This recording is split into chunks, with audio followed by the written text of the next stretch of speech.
Perkenalkan, nama saya Hilyatul Jannah, NIM 200207502020, mahasiswa program studi Pendidikan Teknologi Pertanian, Fakultas Teknik Universitas Negeri Makassar. Nah, baik, pada kesempatan kali ini saya akan menjelaskan salah satu kompetensi dasar yang telah ditentukan, yaitu kompetensi keahlian agribisnis tanaman pangan dan hortikultura pada mata pelajaran pembiakan tanaman, terkhususnya pada kompetensi dasar mengenai analisis pembiakan tanaman secara generatif. Adapun tujuan pembelajarannya itu, yang pertama, setelah menonton video ini, siswa diharapkan mampu menjelaskan tentang pembiakan tanaman secara generatif. Yang kedua, siswa mampu menjelaskan teknik pembiakan atau perbanyakan tanaman secara generatif. Dan yang ketiga yaitu, siswa mampu menyebutkan ciri-ciri tanaman hasil pembiakan tanaman secara generatif. Nah, untuk mengkaji lebih dalam tentang materi tersebut, mari kita simak video berikut ini. Baik, yang pertama yaitu pengertian pembiakan tanaman secara generatif.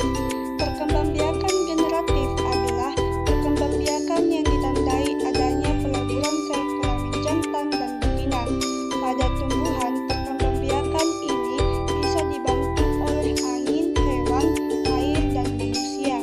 Perkembangbiakan generatif pada tumbuhan merupakan perkembangbiakan secara seksual atau kawin yang dilakukan oleh tumbuhan berbiji.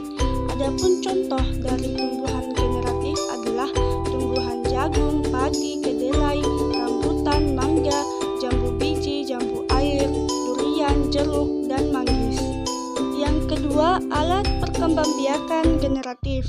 Pada gambar tersebut, alat perkembangbiakan generatif pada tumbuhan terdapat di bunga.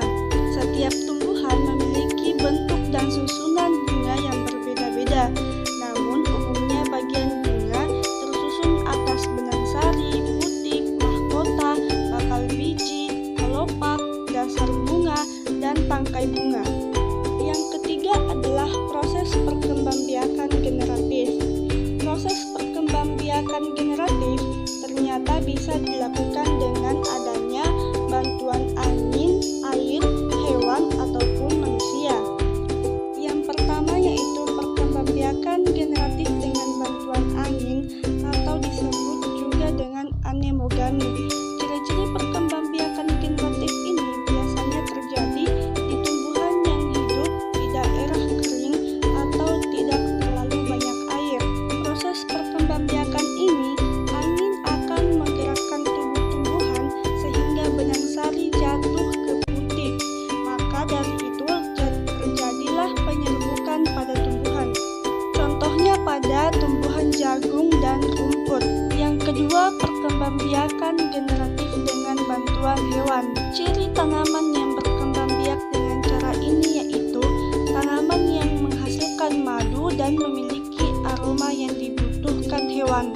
Misalnya pada bunga Rafflesia arnoldi yang mengeluarkan aroma busuk. Yang ketiga adalah perkembangbiakan generatif dengan bantuan air.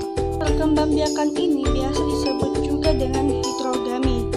Tanaman yang berkembang biak dengan cara ini umumnya memiliki ciri seperti seluruh tubuhnya tertutupi air, habitatnya di air, dan berperan sebagai produsen bagi hewan lain.